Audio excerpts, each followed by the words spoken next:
Hi, welcome everyone. Great. As you're all joining, I will start introducing myself and our session today. It's such a pleasure to have you all here. My name is Jess Reedy. I work at the Government Outcomes Lab, and this is part of our Engaging with Evidence series. I particularly work on our policy engagements, particularly engaging with governments, and also leading our annual conference, the Social Outcomes Conference. I'll let you know a little bit more about that shortly. And I also lead our Engaging with Evidence series, which you are now a part of today. So just to get going, let me share my slides with you. So today we will be discussing results and lessons learned from New Zealand's reduction in youth reoffending SIB. So good morning to those of you in the UK on this side of things, and good evening to those of you on the other side of the world. We're so grateful to have you all here across a really big time difference. For those of you who don't know us, the Go Lab, or Government Outcomes Lab, was established in 2016 as a partnership between the UK government and the University of Oxford. So we're based at the Blavatnik School of Government here in Oxford. It's a lovely building if you ever want to come and visit us. And we particularly look at how cross-sector partnerships can be used to improve social outcomes. So today we're looking at particularly social impact bond project in New Zealand. This is our third year, as of this session, I think it's our third year of the Engaging with Evidence series, which is a flagship series we have created to be able to really engage with what's the latest research in the field. Something we really care about at the Go Lab is making sure that all of our work is informed by what's going on in the world, and also that our work is informing that too. So it's this really engaged practice that we care about. And the Engaging with Evidence series is sort of at the heart of that. It's an open platform for policymakers, practitioners, academics. It's quite a diverse audience all around the world to engage with the latest research in the field. So it'll be a really interactive session. There will be plenty of time for questions.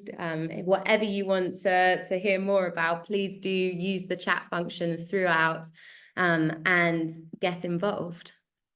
So for today's session, we have the pleasure of looking at, in the first part, the overview of the key findings from the final report of the Reducing Youth Reoffending in South Auckland Social Impact Bond. So we'll be hearing from Carl and Glenn, who I'll get to introduce themselves in a second. And then in part two, we will be having a wider panel discussion with all of our other panelists. We've got a great range of speakers today. And that part is the key part where we'll get to have lots of interaction. We'll stop for questions. And so it'll be really driven by you guys. We want to particularly draw out some really interesting findings around innovation, what's enabled innovation, what's maybe hindered it, what have been some of the innovative practices in the field, how can that be sustained, and what are the wider learnings. But if you want to know more generally about the Go Lab, about engaging with evidence, about our series, feel free to sign up to our monthly newsletter. The QR code is on the screen right now. And the other thing to flag up, which I did a little teaser about just before, was our annual conference, the Social Outcomes Conference. We host it here in Oxford, but it's also hybrid. So if you're attending from elsewhere in the world, you're very welcome to come travel to see us. It's on the 5th and 6th of September. Or you can join for free online. And that is the leading global conference for convening researchers, policymakers, practitioners who care about improving social outcomes. And right now, there's the incredible opportunity that our call for contributions is open. So if you're interested in sharing your research, academic or practitioner research, what you're doing in the field, what you're learning about, what you're finding, you can submit to speak. And that's it. The deadline is the 24th of March, and we would love to hear from you. And you can find out lots more about that on our website. Fantastic. So, had a nice little pacey introduction to everything. We'll have a number of links in the chat if you have any more questions about things you want to explore further. And I'd love to invite you all to introduce yourselves on the chat. It'd be great to hear if you're happy where you're from, and what's bringing you here today and your name. So please do introduce yourself. As I said, this is an interactive session, so we like to know who's out there. And also we will be recording it. So if you want to catch up again later or share it with a colleague, please do that. Fab. Great. So let's go into the first part of our session, hearing about the actual research and the findings. Carl and Glenn, can I get you to introduce yourselves, and then I'm handing over to you. Thank you, Jess. Looking forward to lots of lively questions this morning or evening, depending which part of the world you're in. I'm Carl Bucker, an economic consultant who spent some 20 years working in the New Zealand Treasury. As a consultant in 2016, I was asked to come in and really rescue an almost failing government initiative to set up social bonds in New Zealand. I set up two, and both of those entities asked me to come and help run the bonds, and I still am the chair of G Fund, which is the financial intermediary set up to run this youth reoffending SIB. Glenn.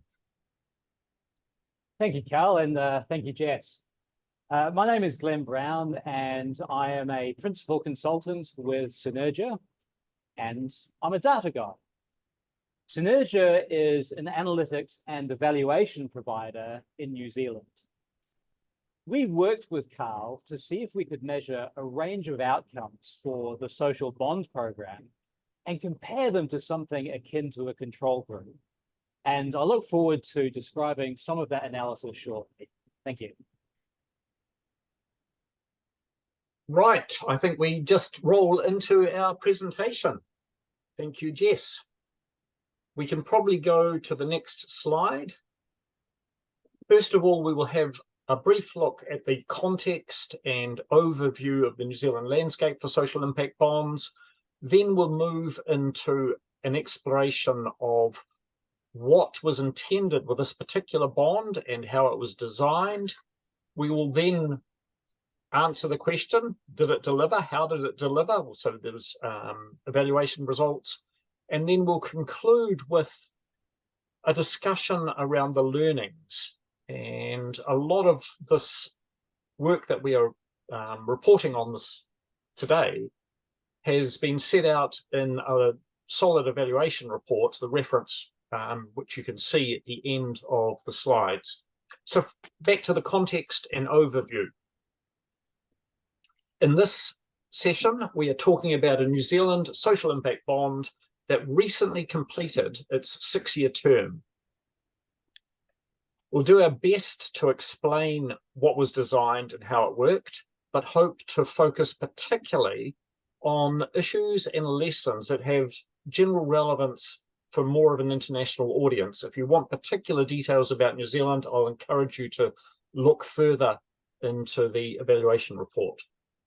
The bond itself emerged out of a government initiative which started in 2013, designed to improve social service contracting and explore new and innovative arrangements to achieve better outcomes. A specific part of that was a trial of social impact bonds, and the process started with bids from a range of providers, of which 2 were finally selected. We'll come to this point later, but that process from opening the bidding process to final conclusion of bonds took 4 years, which is far too long. So what was designed in this particular bond? It was designed to reduce reoffending amongst young people. It worked with offenders aged between 13 and 17 years, and it offered them an alternative instead of being taken through the court system to try and put them on a different path for their life. The basic design of this bond, there was a contract, an outcome contract, which covered 6 years, and it provided for enrolments of up to 1,000 young people. Clients who were enrolled would receive a set of wraparound services for up to 2 years. The service provider was scheduled to grow really rapidly under this bond, from around about 10 people up to around 40 staff. Enrolment started in the 1st of September 2017 and stopped on the 31st of August 2022, after which there was still another year of service provision for that last set of clients. Contractual arrangements, next slide please Jess, were complex, but probably, if I understand it right, typical for SIBs. That is a picture of the set of contract documents for the bond. Did it really have to be that complicated? The service provider, GOP, was funded by a financial intermediary, G-Fund, and both of those entities were newly established charitable companies, all part of the Genesis Youth Trust. The Genesis Youth Trust have been working with young people in South Auckland for some 18 years.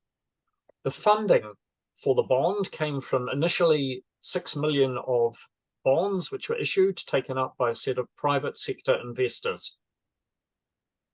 The main funding, up to 24 million, came via a government contract where payments were based entirely on delivery of outcomes.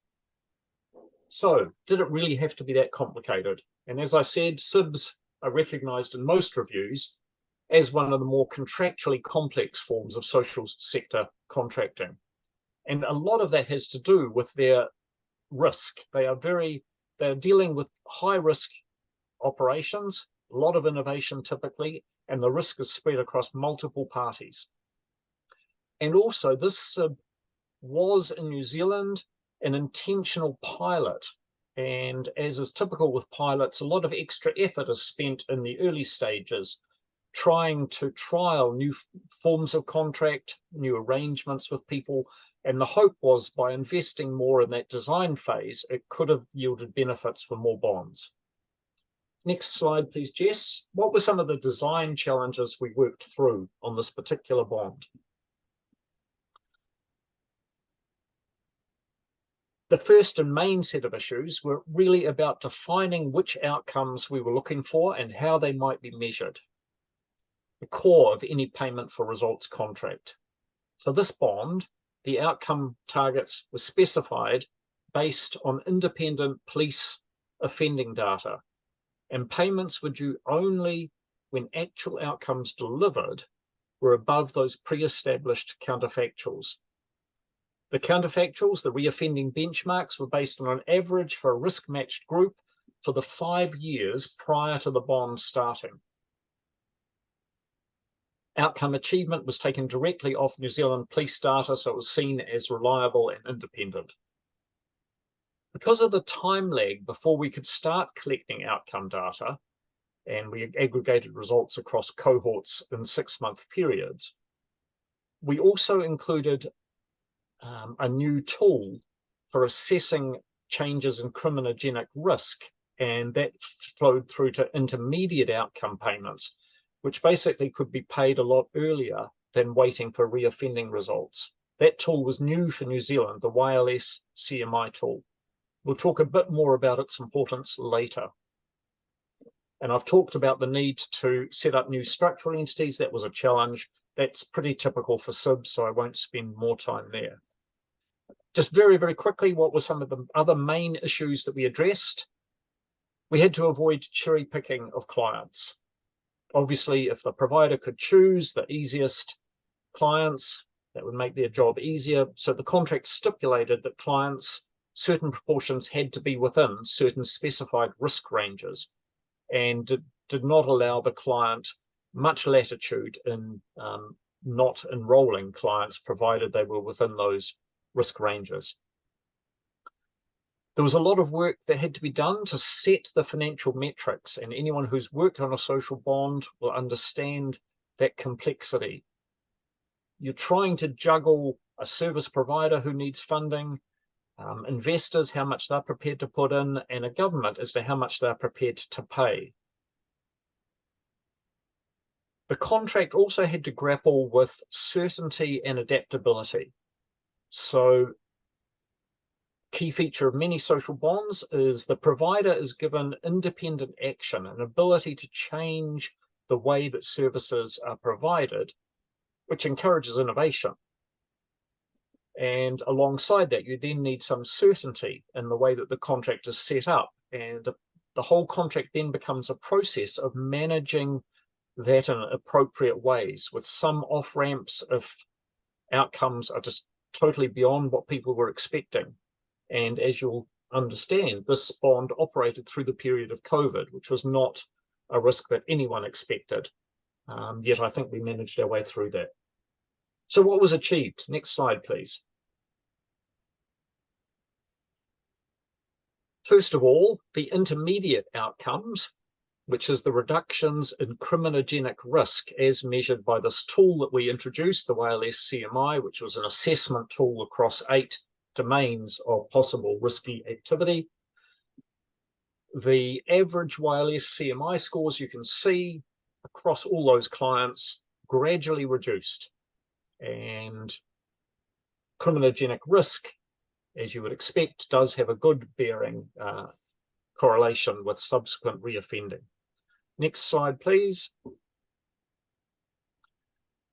This slide shows the reductions in reoffending that were achieved against the historic rates. So survival rate is those who did not reoffend.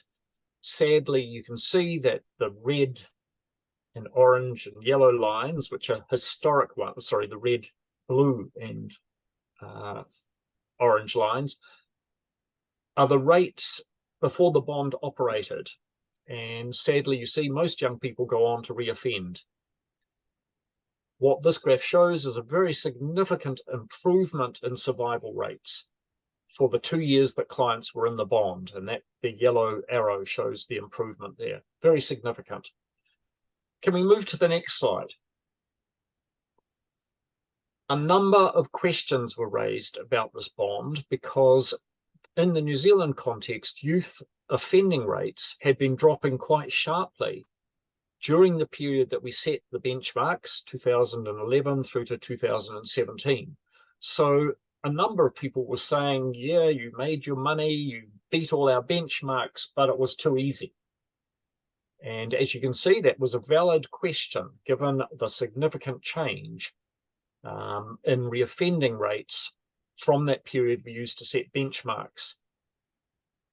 So, to answer that question, we had to do some deeper analysis. And at this point, I'll hand over to Glenn, who led that work. Thanks, Carl. So we wanted to take the evaluation a couple of steps further and see if we could perform a robust quantitative analysis that addressed some of the question marks that Carl is referring to. The first question we asked was, is there a way to have an apples-to-apples comparison of social bond program versus no social bond program, with all else being equal, including the time that, range that we're looking at?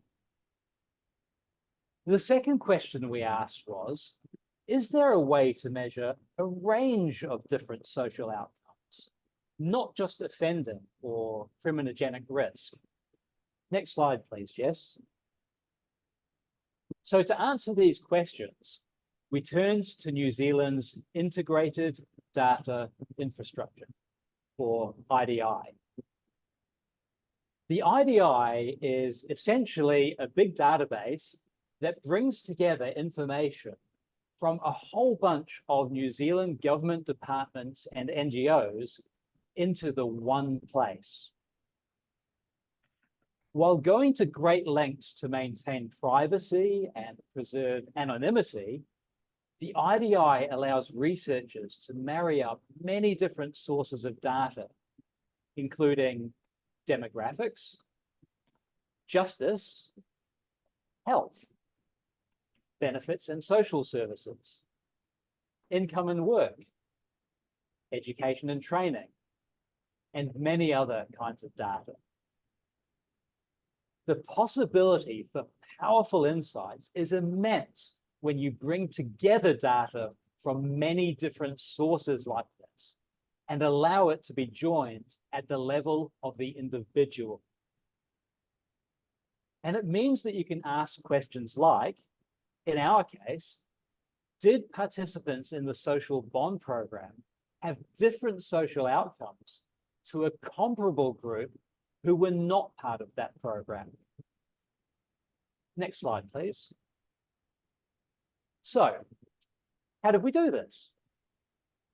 By following a prescribed process, we were able to locate the social bond group in the IDI while still respecting privacy. They all had Youth Offending risk scores. There was also a lot of similar young people outside of that group who also had Youth scores from around the same time, and that we could also see in the IDI.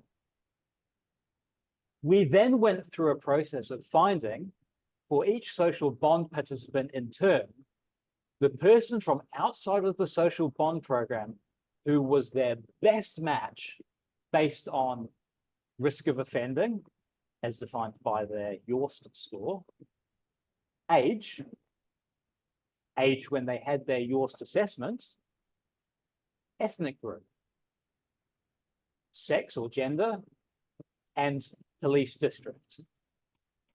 And we ended up with two groups of the same size that were as close to an apples to apples comparison as possible. One social bond and one not. The one that was not our social bond group was our matched cohort, as close as we could muster to a control group. We could then compare these groups to one another on a range of different social metrics based on data within the IDI. Next slide, please. First, let's look at the metrics that tended to show the biggest differences. These metrics were ones in which we simply counted the number of different events across everyone within each of the two groups. Moving from left to right on the figure in front of you, here's what we saw. The social bond group had far fewer criminal charges. Interestingly, they also used the hospital a lot less frequently. We weren't expecting that. They had far fewer police offences. They also had far fewer drug prescriptions. That's another one that we weren't expecting. Additionally, they accessed mental health services far less frequently too. And significantly more often than not, social bond participants earned more income than the comparison person that they were matched to. Next slide, please. In other metrics, we looked at simple categorizations of whether each person had consumed benefits or not, been employed or not, obtained a driver's license or not, enrolled in school or not, and so on. This gave us the proportion of people who had or had not done each of these things. Now, you might note that these are pretty blunt metrics, and often we didn't see much of a difference between the two groups. But when we could see possible small differences, they usually favored the social bond group. The clearest differences were that the social bond group had significantly fewer people who received criminal charges and significantly more people who had enrolled in tertiary education. In summary then, we saw that the social bond participants fared better, firstly, in the areas that were most directly targeted by the program. That is, fewer police offences and fewer criminal charges. And by making use of the connected data sets within the IDI, we were also able to see that they tended to have better outcomes in a range of different social areas, not directly targeted by the program. Looking at a collection of social metrics like this makes something else possible. We could go on to estimate the social value that was created by the social bond program. And this is where I hand you back to Carl.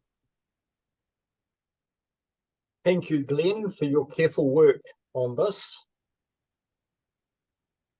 The New Zealand Treasury maintains a cost-benefit database which provides values for a range of social outcomes. So we could plug the results that Glenn had produced into the valuation model, and based on, well, just go back a step, when we put the business case for this bond together, there was an expectation of benefits of 1.6 times the cost. As you'll see from this, when we ran the model through the social return analysis, actual benefits just during the life of the bond were some 2.5 times the costs. When you then take that out over potential lifetimes for people who've been through this program and had their lives changed, the benefit ratio was around about 9 times. So very significant benefits, or some 142 million benefits for a 16 million NPV cost. Pretty impressive by most standards, I think.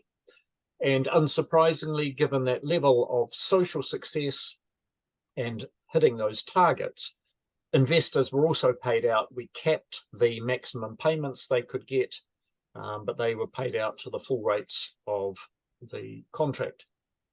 We'll now look at some of the more general learnings and insights. So not just the core success. Next slide, please, Jess.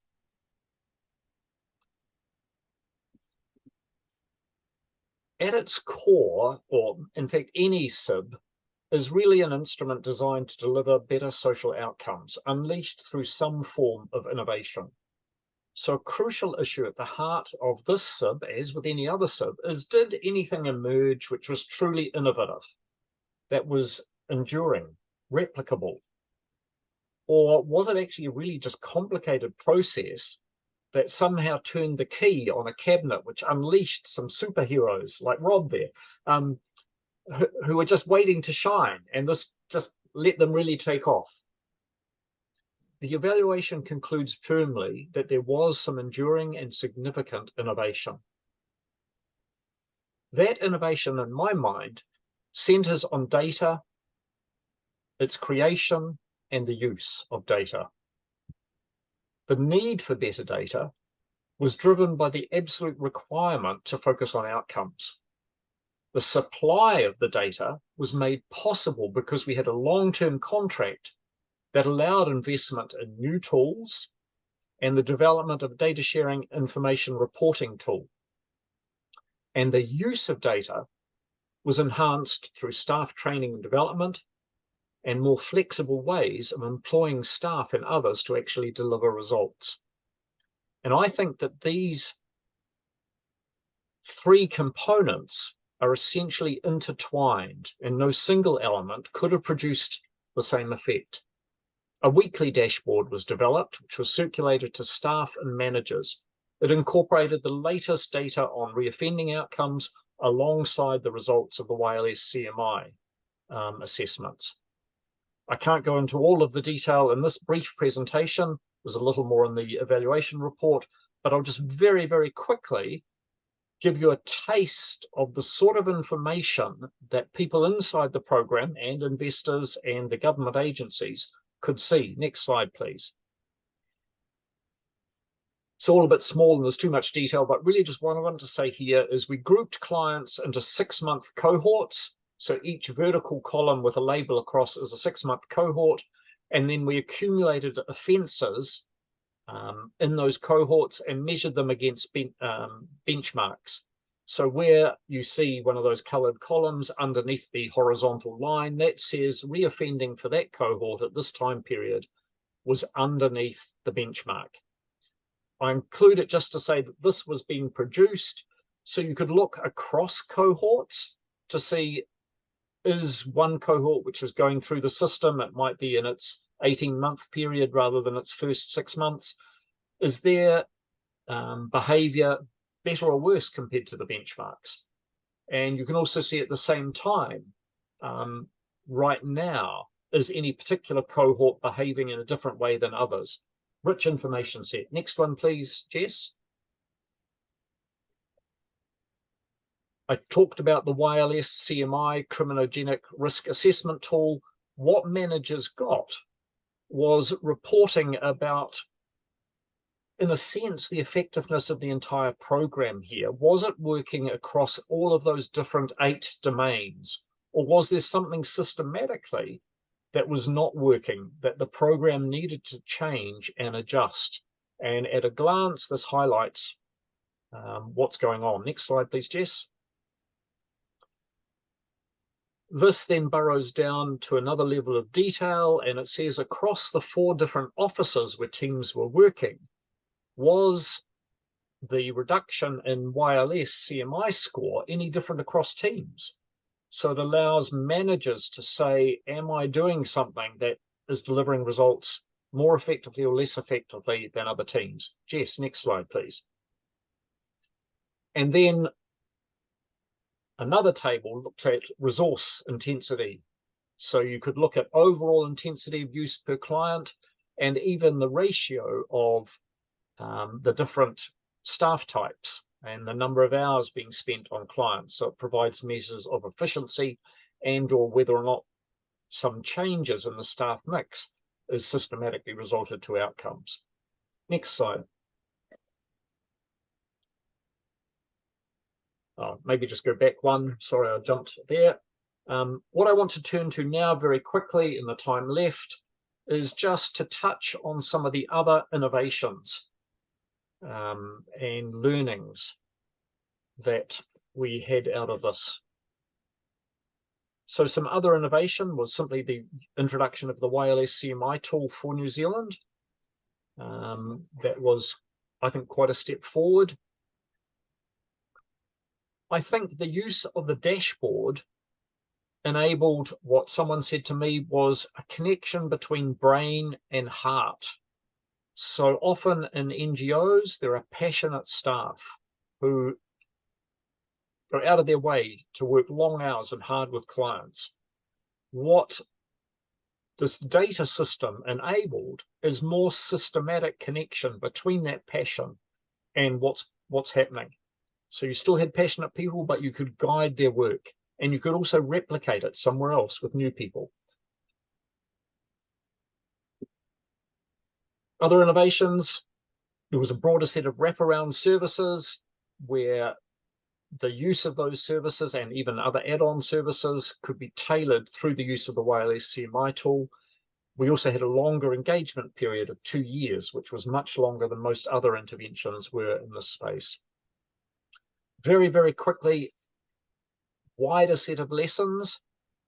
First of all, this bond has demonstrated that, yes, it is possible using well-designed contracts and great service providers to deliver significant steps in outcome achievement. So this bond cumulatively delivered 30% lower reoffending results than the average for all other programs that were operating across that time in New Zealand. Significant improvement and a benefit of 9 times over its costs. Second lesson would be that time spent on that initial policy analysis and identification of which outcomes matter provides a critical platform for the subsequent intervention. Another lesson is that the long experience and powerful passion of frontline staff can be informed by the judicious creation and use of data. Another lesson was that this outcome-oriented bond, the emphasis particularly on prevention, would not have happened if the initiative had been just left with the relevant line agencies in the youth justice space. The process revealed a need for much faster contracting.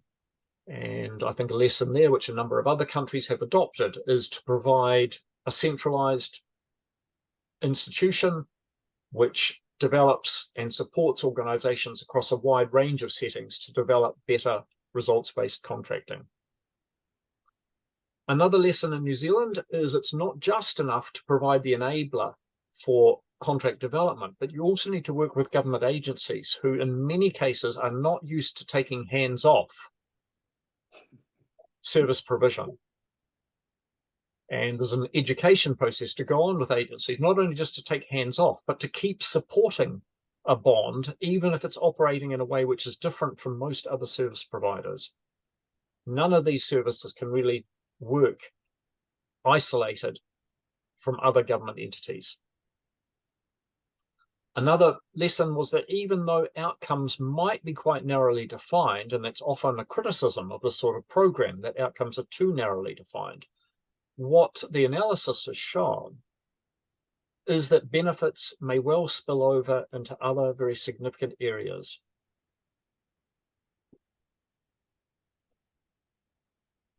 What was unexpected in this process? What were some of the things that either were unexpected or we would not want to repeat? I think the significance of organizational change to a small not-for-profit with a contract of this type should not be underestimated. It both involved significant scaling up in terms of number of people and effort, but it also involved this cultural change about how do I use data to inform my practice. And in fact, I think one of our lessons was there was less use of that data platform than we had hoped for. We also learned an interesting lesson, which was involving private investors was a real benefit. So in G Fund, at board meetings, investor reps were able to come along and comment. And I think what we discovered is the commercial approach that those investors brought meant that there was a focus on emerging issues. Things were not left to linger too long. And if there was a decent case, there was real support for investing more, putting more money in to the right areas. One issue which has arisen, which is typical of many SIBs, is that innovation tends to be held within the provider. So the contract allows for innovation and adaptation, but it is not automatically shared with the government agency or more widely. And I think that's a lesson to learn. So finally, let me come to the final point now, Jess, that slide, which is just really an ending summary point. What is happening in New Zealand about this from this review? I wish I could say that this sort of evidence of success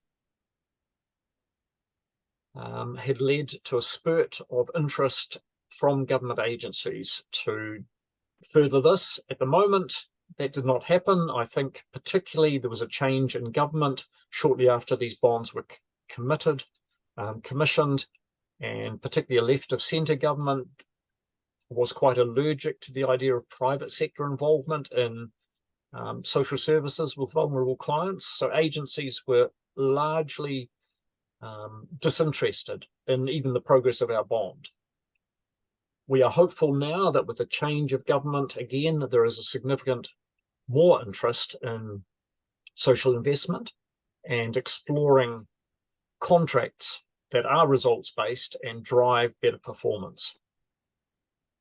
We'll see.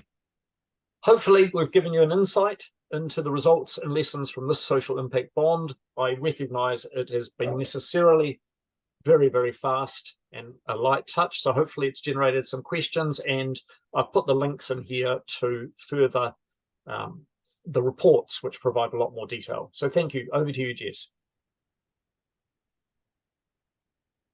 Great. Thank you so much for that, Carl and Glenn. That was excellent. I think it's really, really interesting and a fascinating balance. You managed to rattle through a lot of information in an accessible and really engaging way. So thank you. That was genuinely fantastic. I thought it was particularly interesting, a few things that I noticed that you were saying about the use of preventative spending. I know that and thinking about more preventative services, that's something I know governments around the world are thinking about how to do that in a meaningful way. Also getting to see some of those wider benefits that you notice, not just the intended consequences. And also I've seen some noise in the chat about the data. I know we've got probably some data enthusiasts on the call, but actually the enabling data platform and how that was enabled from a government angle in the first place.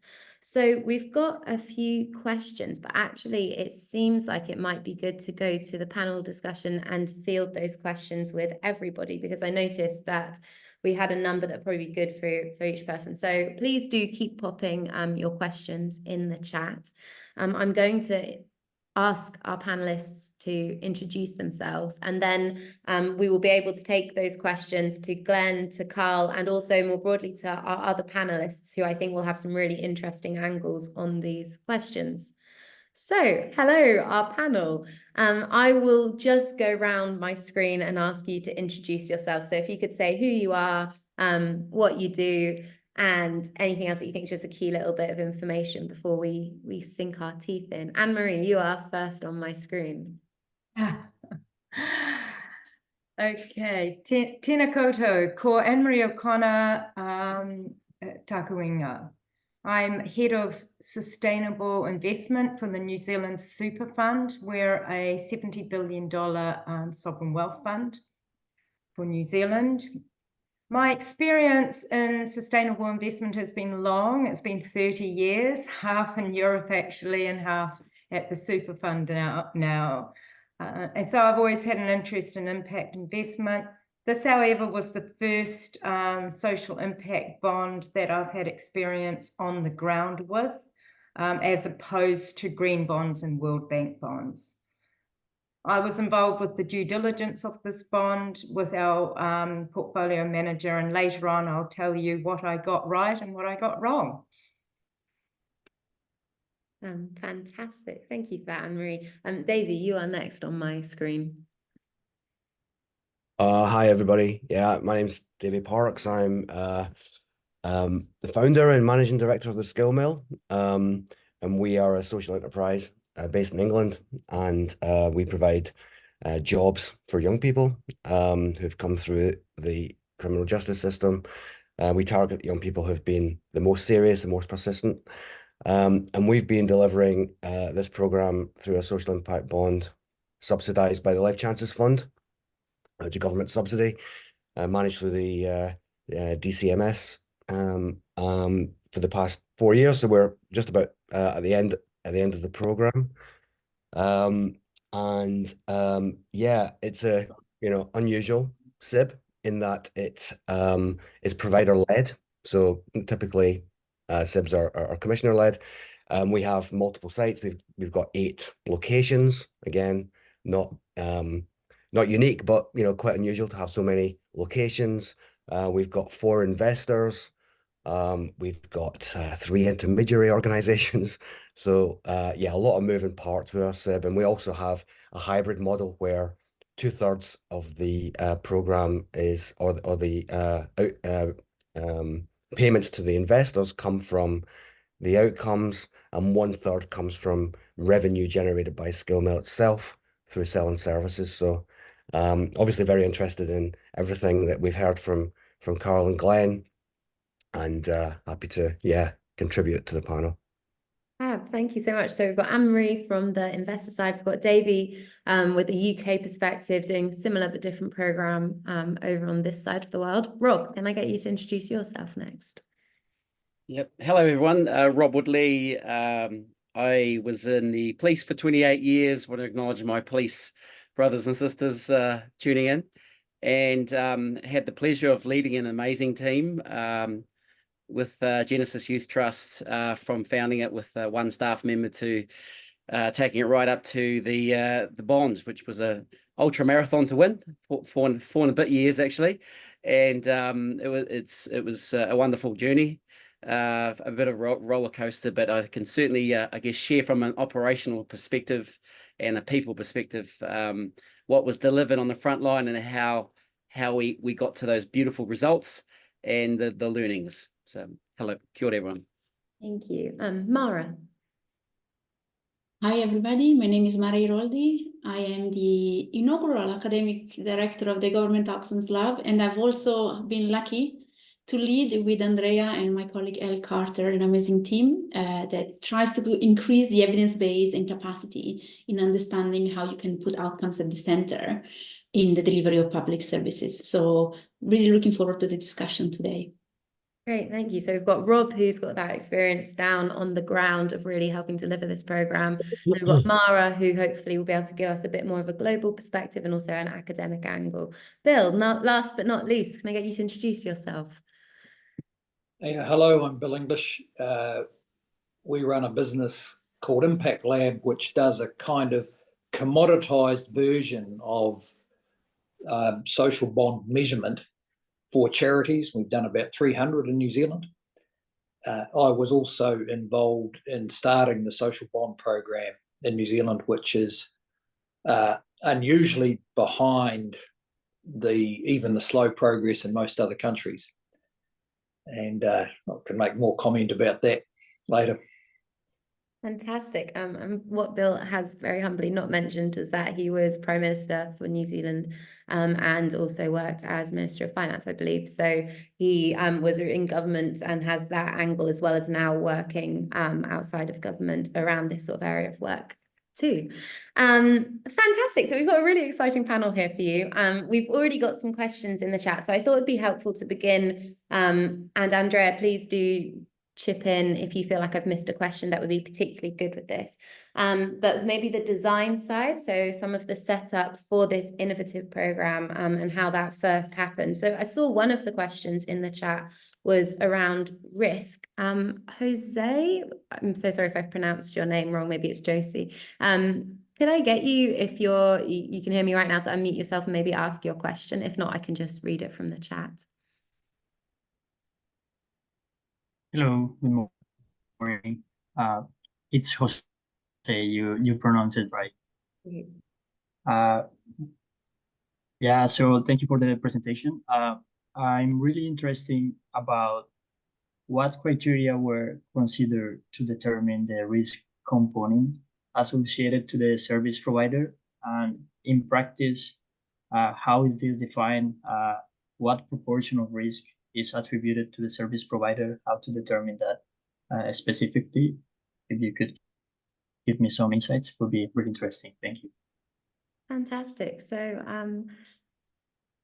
panelists, please feel free to raise your hands, but as a starting point, I thought it might be worth going to Carl and also Anne-Marie. I know you had some thoughts about risk. So Carl, should we go to you first?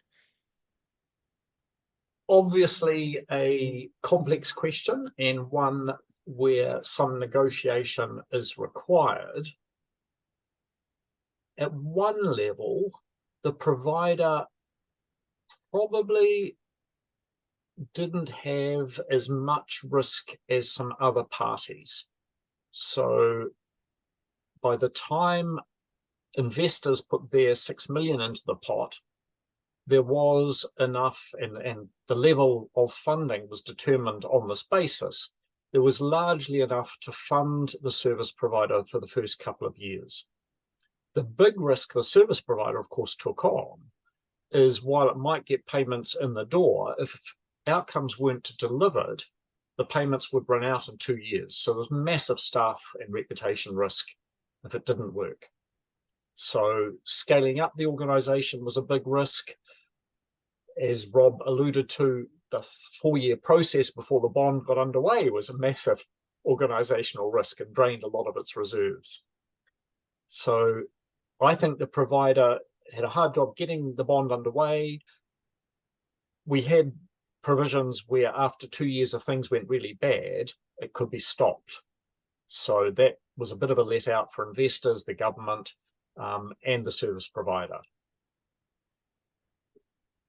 Thanks for that. And Anne-Marie, do you want to come in with especially the investor perspective? Perhaps you can speak to this thing about risk, but also about innovation more broadly. I know you were saying some things about innovation is great, but we don't want to just be innovating for innovation's sake, and about some of this design part of it.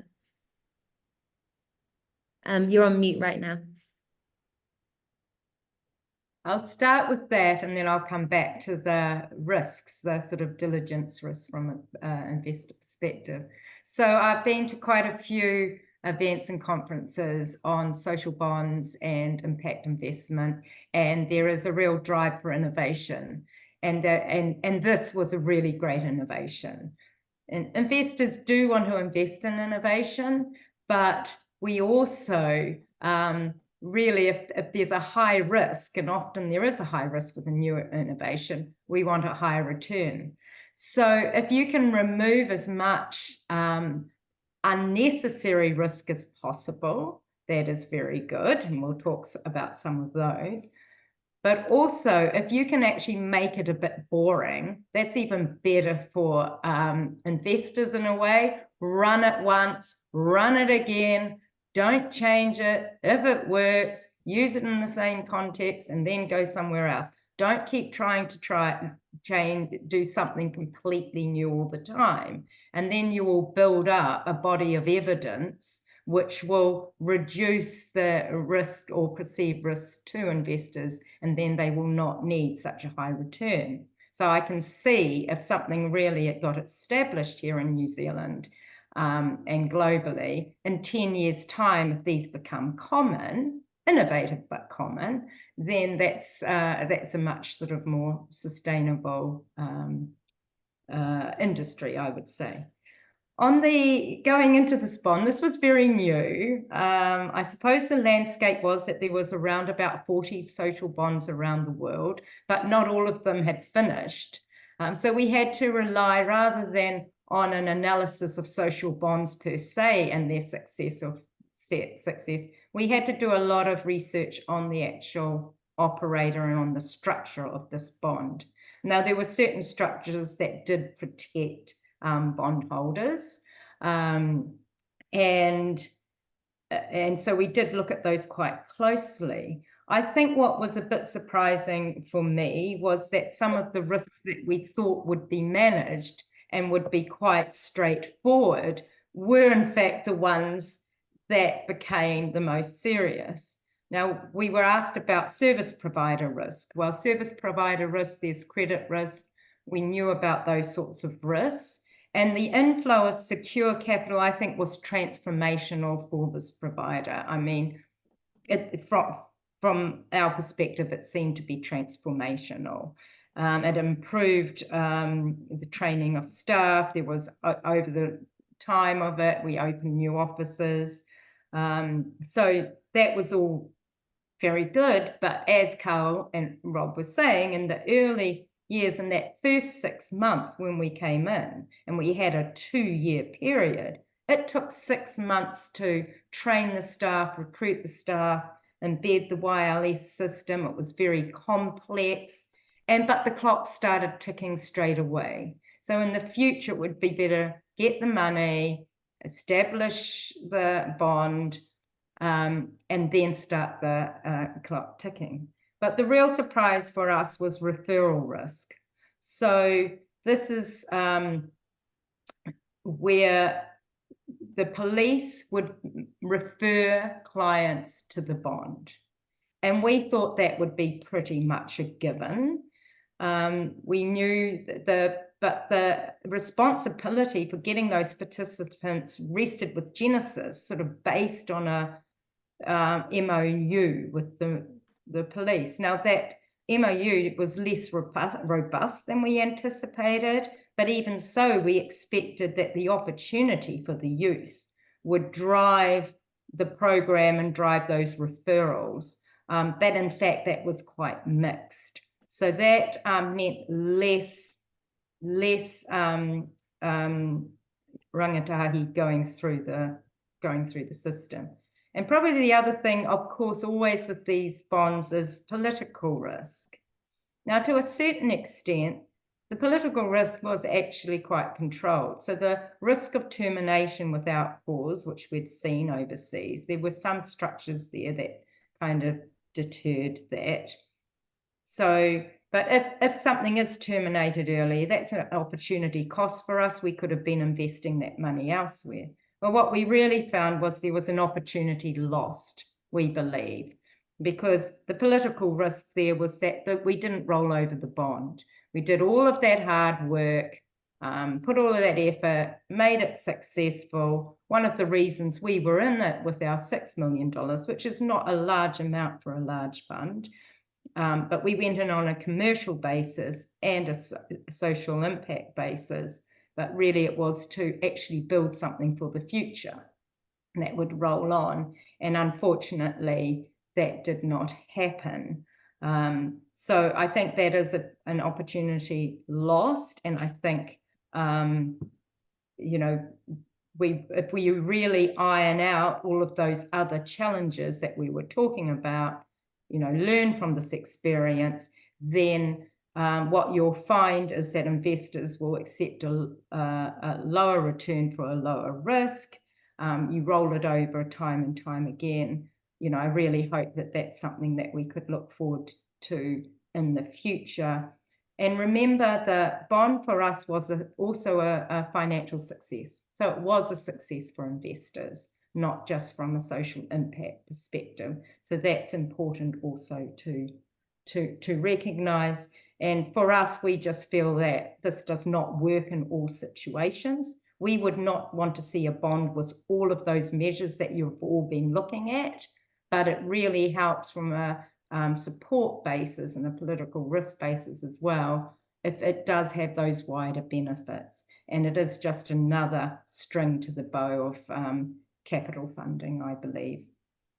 And that was part of our learning anyway. Really helpful and really interesting to hear. I think the range of angles of risk to consider, and also that investor perspective of what things investors actually look for, what's useful, what worked, also what doesn't work so much. One of the things you touched upon there was political risk, and I know that Bill, you were very involved at the more early stages of getting this up and going as a social impact bond.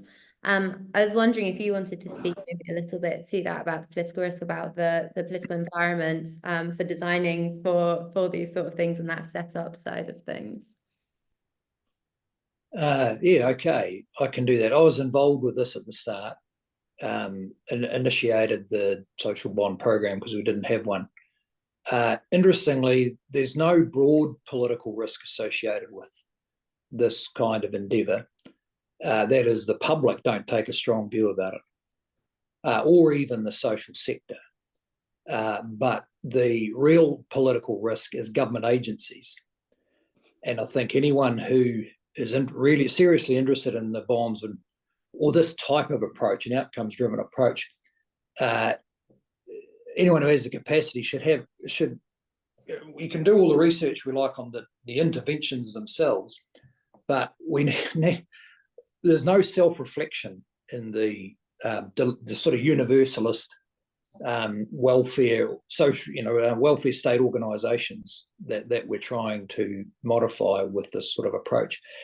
And so your social bonds will, all the technology's there, but they're not going to spread until we really understand the sort of deep self-interest of the public agencies, which in our experience do pretty much as whatever they can get away with to suffocate or ideally stop these bonds even getting started. I mean, the Genesis team and Carl are understating their resilience and perseverance, because they were executing this in an environment in which they really had very little support other than from the group actually around them. And government changed just after they got going to a government that was I'd say actively hostile, and that's why the bond didn't roll over. Unfortunately, it ran out before the government changed again. So now there's a question of whether it can be picked up and run. So if you said, what's the political risk to, say, achieving what Anne-Marie talked about, that is the kind of a contract that's understood by investors and is repeatable. The risk there is I'd say 90% government agencies, right? They are, even with the new government that's now started an austerity program, where value for money is really going to matter. They don't initiate these things despite the clarity of the results and the brilliant process that's sitting in behind it. And I've got to compliment Glenn and Rob, who in the most difficult circumstances created a group of people out of really no raw talent in this sort of thing. Everyone had to learn and created data systems which are brilliant and replicable. So political risk is not really broader political risk like selling assets or soft on crime or that sort of thing. Thank you so much for that. You made a little shout out there, particularly to Rob and some of the really hard work that was done on the ground of persevering. Rob, I wonder if you might speak a little bit to the actual enacting of this program, the operational learnings. And I also saw that earlier, Shamsia, you asked a question about what were the payment triggers for the social impact bond. So I wondered if you also might grab that one, which is a very practical, specific detail. Thanks, Jess. Yeah, an incredible journey. And I guess from the outset, we were a small, heart-led, passionate group of youth mentors, social workers, counsellors, and police officers working in a field where we want to make a big difference in. Funding is always a difficulty for not-for-profits, and it's either 1 yearly or 2 yearly max. So they have a long-term contract keeps good people, and you need good people to deliver on the front line. So talking about good people, we really had to, we're in a competition that started in 2013 year, I think it was, yeah, and we had 50 providers we had to compete with, and we're small. And so we had to, the innovation piece is that we had to really look hard at what had worked in the 17 years prior, and what had really, the gold nuggets of best practice from all of our frontline workers. So it was a really reflective piece on what we saw had worked over the years, and we knew that the first 6 months of our intervention was really good, and be good if we could keep them for a little bit longer if they wanted to work with us. That this is the young people and their families. The other, I think, critical relationship was NZ Police, and we had a friend who's now the commissioner who was very much an architect and behind the scenes that support this. I know Craig's on this screening now. We have police youth experts that helped shape the program, so we tapped in to our relationship with police, and that was actually really critical. And I know investors, and you wanted to make sure the police were behind this for the 6 years, and we did pull that in terms of our MOU, and so access to data was critical. And we could look at all the different measures around the data. The referrals coming through for police, there was some things we didn't foresee. COVID being one of the biggest things, and a lot of our redeployment of our staff of police staff I'm talking about, meant that the youth aid officers couldn't refer to us because they were actually out protecting us in the communities from COVID. And there was another big thing that happened down in Christchurch called an earthquake, which pulled away a lot of youth police as well. So a lot of unforeseen challenges that we had to learn to pivot, be agile with, and just, I think, so again, maintain that relationship with our key stakeholder being the NZ Police. And the other thing really was looking to innovate overseas. So hence Carl mentioned the wireless CMI from Australia.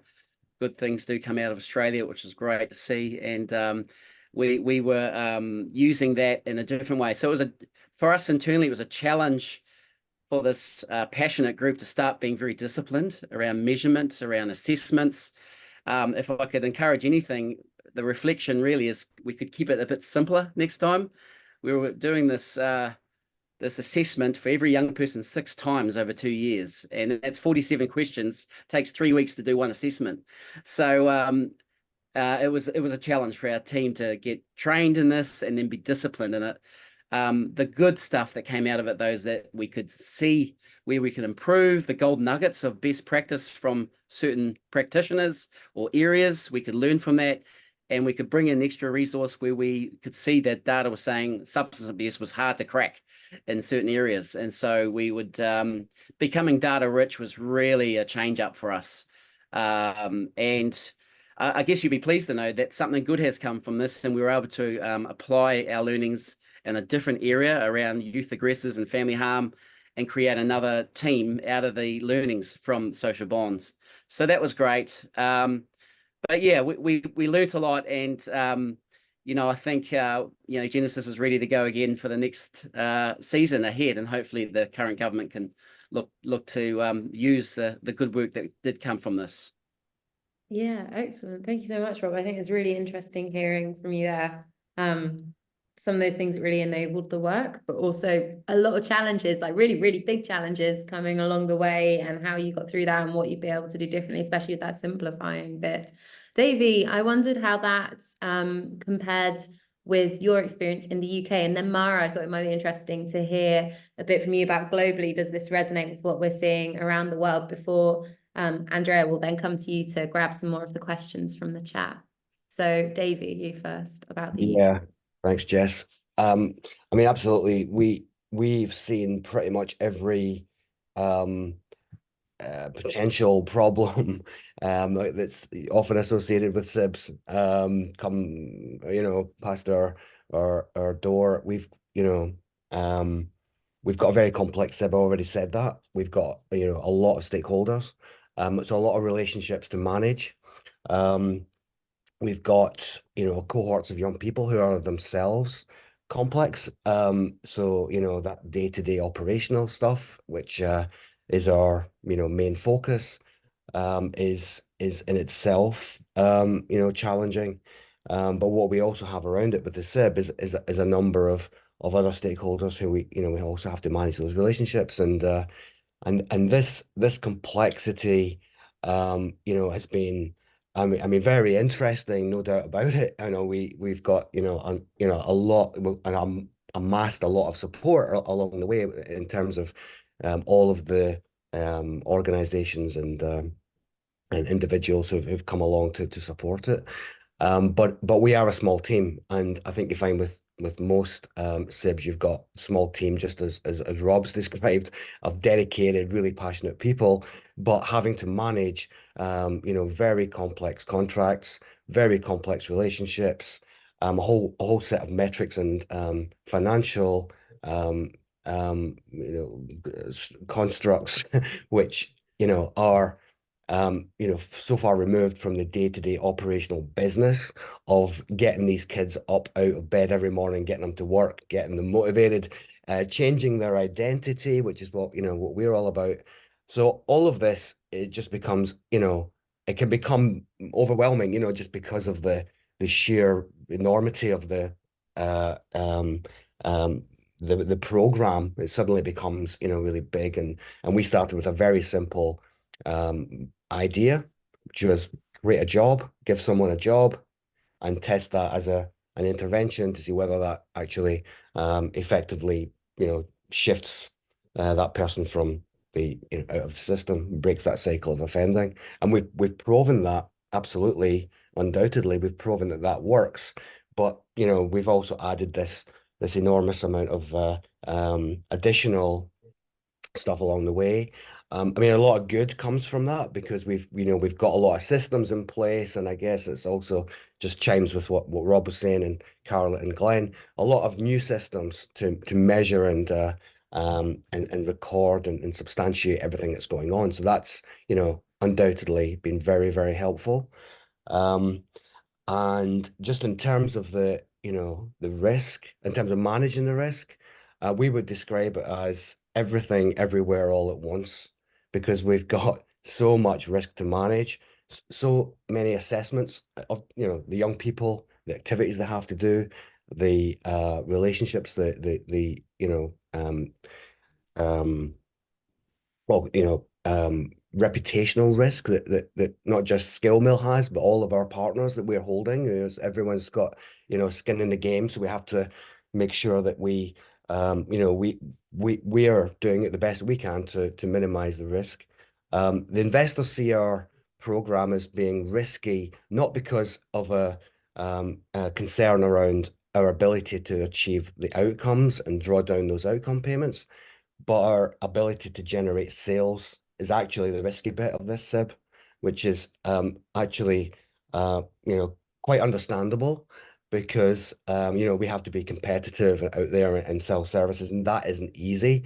And we definitely didn't have the track record around that, so we had to develop that commercial offer. So yeah, so there's a ton of stuff there. All of it is still under review because we're still in the middle of the program. We've got another month to run, and then we won't see the final outcome data till October this year. So we can come back this time next year with a actual final this is what it is. But yeah, I mean tons of positive. If you asked if we would run a SIB version 2.0 again, the answer is absolutely yes. I mean, especially around the Life Chances Fund, because that has acted as a proxy for government. And I think that's really important because the benefits that SkillMill brings isn't just to, the criminal justice system or the Ministry of Justice. It's across a whole range of government departments that see the benefit of what we're doing because it's environmentally focused. It's community safety. It's employment. So it's it's addressing NEET issues, blah blah blah. So so having that support from central government is absolutely critical, and that's not been there. We don't since we don't have that in place. Let's say that we have local government support and we have commercial support, but the central government support beyond Life Chances Fund is something which is still missing. Thanks, Davey. That was really great. It's interesting to hear, especially about how a lot of these interventions, while they might have one policy focus, actually have a lot of spillover and benefits to a lot of different government departments, which is interesting, I think, reflecting on how government operates for these areas of intervention that have wider implications when a lot of governments can be set up in quite a siloed way. Mara, would you like to come in here and maybe share a bit about how this resonates with the wider global picture? Yeah, I just want to make like two set of observations. One, in terms of the global picture. Today, there are, according to our data set, almost 300 social impact bonds worldwide, and about 20 are in the criminal justice system. About half of these 20 are in the US. They are all in high-income countries, which is an interesting feature. But when I was in preparing for this session, I was going through some of the technical aspects, and I noticed how similar the outcome metrics are. There are some differences in the detail, but it seems that it's quite a mature sector when it comes to metrics in terms of reducing recidivism. Then how you measure it is in terms of frequencies of reoffending or the severity of the crime counted in bad days. But it seems there is really an evidence base that is building up and an opportunity to compare notes and maybe reduce the time it takes in the designs for the technical aspects, because there is sufficient experience out there to learn from.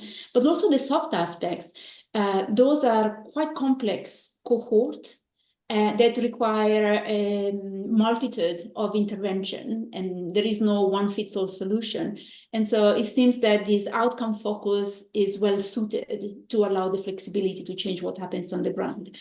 I'm left with the question mark of why is still so difficult for government to say, yeah, this is, we should do it again. And so I think this is a question for us. It seems there have been a number of pilot cases, demonstration examples of social impact bonds of pay for success in this sector.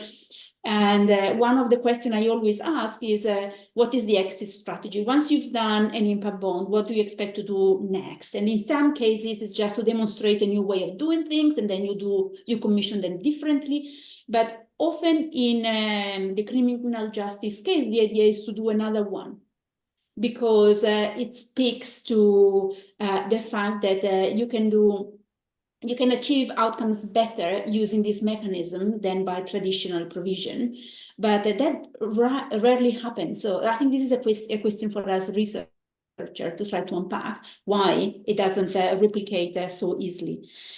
And the other set of observation I wanted to make was to go back to the principle of, and maybe put it back to our panelists or to the audience, to the reason why an outcome-based approach might be interesting, or what are the theory of change behind it.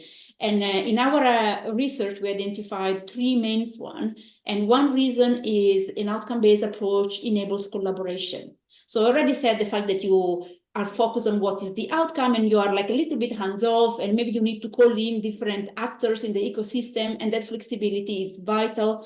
So I thought lessons from these exercise and others on collaboration confirms what has been highlighted in the past as a particular reason to look at an outcome focus. The other one is prevention, which is prevention of reoffending, but I thought the slide that was shared by Carl on the actual, also like the hard cash savings in terms of, does this program pays for itself? And often this prevention is very powerful to say, it is true, you need to put a commitment up front, but over time, there will be a flow of benefits that, even from a cashable perspective, pays it back. So this is a strong reason to look at an outcome focus. It's not true for all the outcome-based contracts that we've seen. And the last rationale, so the collaboration, the prevention, the last one is the innovation that was picked up in the reports, both in the advantages and the difficulties in the innovation. But what I've seen globally is that sometimes when we talk of innovation, we make a simple bucket, like we are changing how things are done, but most innovation happens, I think, in two different subsets. One is the innovation in terms of, oh, we don't know quite well what works, so we might change what's happening on the ground, we might develop a new intervention, we have that flexibility. But in most cases, I see an innovation in terms of, oh, we know there is this intervention, there is evidence of effectiveness, but how do I make that intervention work here, now, with a particular ecosystem? What are the adaptations that need to take place? What are the organizational dynamics? So it's an innovation in terms of how you implement something. And so sometimes I think it's important to distinguish the two types of innovation, not just the actual intervention, but the how to implement the same intervention. So I hope those are helpful reflection on putting these impact bonds in the global learning. Thank you, Mara. That's fantastic. I think we've probably got about 5 minutes left for the general discussion before I want to pull out some concluding thoughts and remarks from all of our panelists. Andrea, could I come to you to maybe draw out one or two questions that we haven't got yet? Sure. Yeah, thanks, Jess. And let me just start by thanking the panelists. It's been such a rich and insightful discussion. So 2 questions from the chat. One asked early on by Shamsia, who's one of our visiting fellows of practice this year, a more technical question on how what were the payment triggers that were used in the contract. And then a big question that we probably need way more than 5 minutes to answer, which is around what does this all mean for government? So Simon was asking, how do you encourage government to support social impact bonds, especially when you're looking at cross-cutting issues and social problems that touch upon multiple areas of government responsibility? I'll leave it at that just because of time. Thanks, Jess. Great. And panelists, do feel free also to respond to questions in the chat. But Carl, let's go to you first. I don't know if I can answer all of those questions, but let me just very quickly comment on the payment triggers. There were 3 streams of payments. The reoffending payments were only made if actual reoffending outcomes delivered were better than the historical average over the previous 5 years to the bond. So the provider got nothing if performance was the same as it always used to be. Marvelous spur to change. Because it took a while to get cohorts through and the aggregated payments across cohorts, in the first 2 years, there was quite 70 to 80% of the payment weight was placed on reductions in YLS CMI scores. So again, there had to be a reduction in the score from the initial assessment. So that was an indication that there was some progress, which hopefully would reduce reoffending, and that process was audited as you'd expect, just to stop the provider, in a sense, paying themselves. And there was a third string, which is evidence suggested that if someone does reoffend, but their subsequent offences are less severe, that was a strong indication that they were on an improving path. So there was a small payment stream providing a payment if our subsequent offence was of a lower severity. So they were the kind of payment triggers, so that just deals with that one question. That's great. And then who would like to come in on what it means for government more generally, the second question? That was a question to me. Oh, Bill. What's that? Yeah. Look, I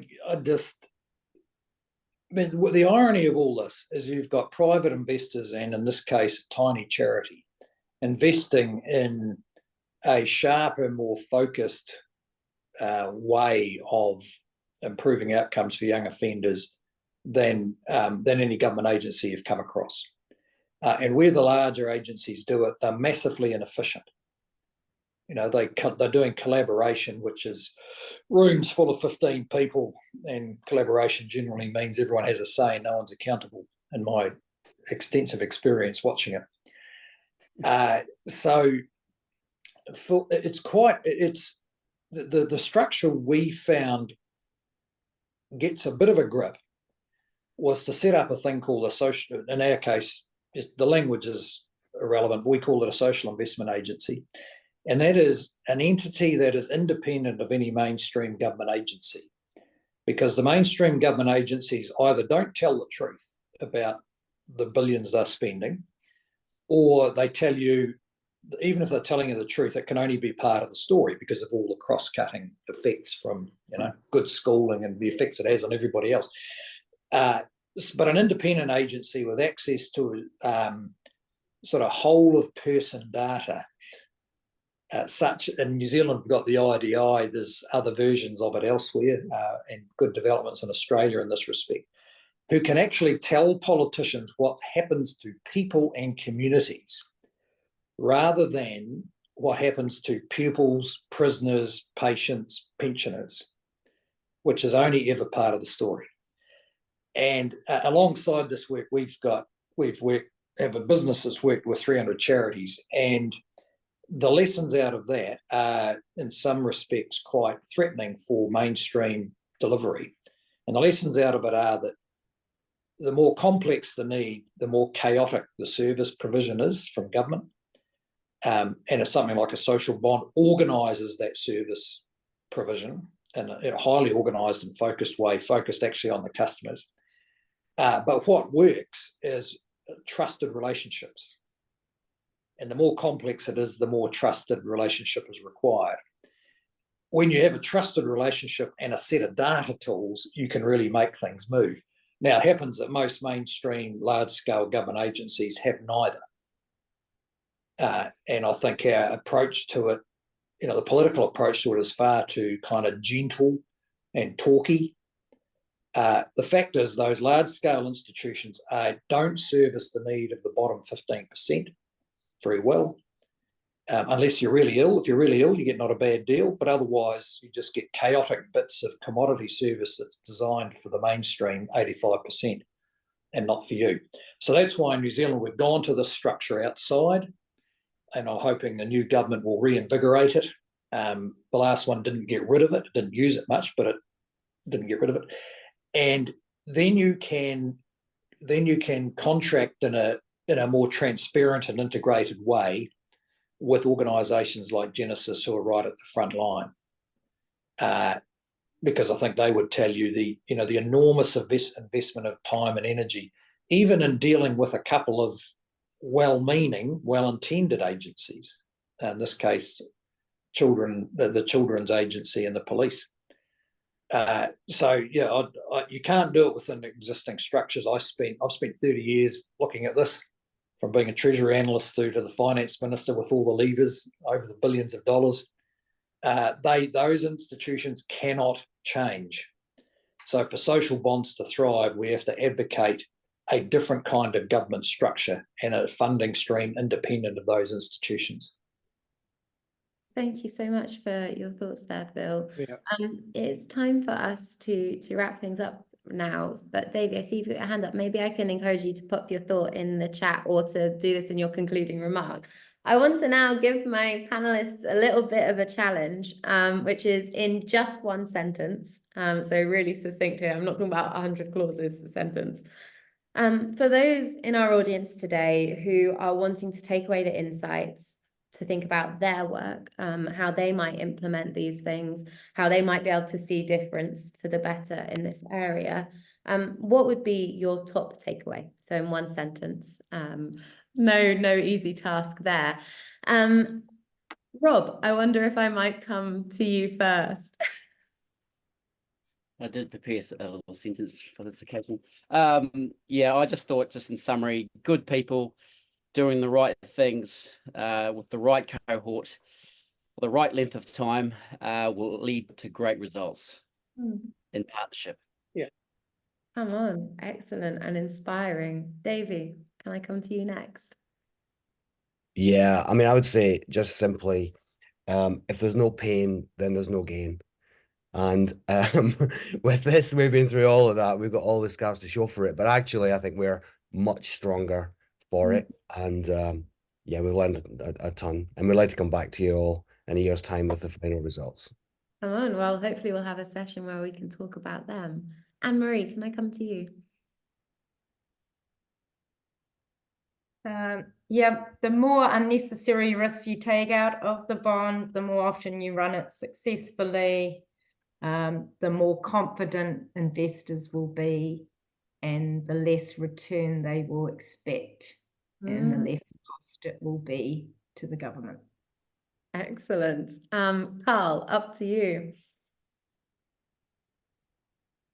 I'm partly still mulling over a question from Andrea in the chat about why we don't see data being used elsewhere. And I think my answer is there are really good, innovative people and providers in just about any area you patch, any area you want to touch. But you need to create the conditions which provide them funding and direct them in the right direction. So there's really smart need for data, for policy design on the identification, and then with all of that complexity, keep it simple as well. Thank you for that. Glenn. One takeaway is, for me, is that bringing together a whole lot of data into one place can give you amazing insights. And then the trick is to actually have people listen to the evidence coming from those insights, it would seem. Excellent. Bill, we'll go to you next. Well, I hope the Kiwis on here can get together and persuade the current government to scale what I think has been a brilliant, well-motivated, effective tool. Because there's still thousands of young people out there who can benefit from this kind of care and attention to them. Thank you so much for that. And Mara, to you. I think I'll steal a sentence that Bill said earlier, which my main takeaway from the conversation we had today was trusted relationship and data tools when you have to deliver for complex needs. And that's all the two aspects of the relationship and the trusted relationship, as well as this strong evidence, needs to go together. And that is my takeaway. Fantastic. Thank you so much to all of you who have been our panelists, who've been sharing the research today, and also for your incredible work more broadly. It has been so great to hear from you, and also to have you stay up so late for those of you in New Zealand to be able to do this session. I thought those final concluding remarks were really, really rich and insightful, even though they were all very short there. So I'll definitely be mulling over them a bit further. And thank you to all of you who have attended today. On that note, I would love to encourage, please give us your feedback. We want to hear what you loved, what you would definitely do differently. We really care about this being interactive, of continuing to improve our series. The link is in the chat. If you want to know more about the Go Labs research, publications, events, ways to get involved, sign up to our newsletter. Also, I do a weekly policy brief, so you can enjoy hearing from me every week. And we would love to see you all in person. We'd love to hear from all of you through our Social Outcomes Conference. As I mentioned, our call for contributions is live at the moment. So please do apply. We're really keen to hear from everyone and what's the latest in the field and what's the latest thinking. So once again, thank you so much for joining us for our session today, and thank you so much to our panelists. Hope you have a lovely rest of your day or night for those of you in New Zealand. Goodbye. Thanks, Thank you. everyone. Bye. Bye. Bye-bye. Thank you. Bye.